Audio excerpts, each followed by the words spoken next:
কার্যক্রম নিষিদ্ধ আওয়ামী লীগের প্রতিষ্ঠা বার্ষিকী ঘিরে রাজধানীতে কঠোর অবস্থানে রয়েছে আইনশৃঙ্খলা বাহিনী। সকাল থেকেই কারওয়ান বাজার, পান্থপথ, গুলিস্তান ও ধানমন্ডি সহ বিভিন্ন এলাকায় টহল দিচ্ছে পুলিশ সদস্যরা। কোথাও কোথাও রাখা হয়েছে ভারী সাজুয়াজান।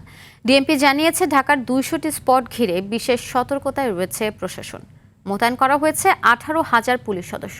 এদিকে সকালে ধানমন্ডি ৩২ নম্বরে নিষিদ্ধ আওয়ামী লীগ প্রতিহতের কর্মসূচি থেকে গণমাধ্যম কর্মীদের উপর হামলার ঘটনা ঘটেছে।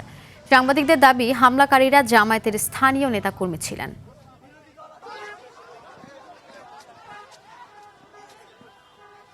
এই স্বৈরাচার এবং ফ্যাসিস্টরা আবারও গর্ত থেকে উকি দিয়ে তারা এদেশের মানুষকে ভয় ও ভীতি সৃষ্টি করার জন্য বিভিন্ন সোশ্যাল মিডিয়া সহ বিভিন্ন মিডিয়ার মাধ্যমে তারা তাদের হুঙ্কার দিয়ে যাচ্ছে।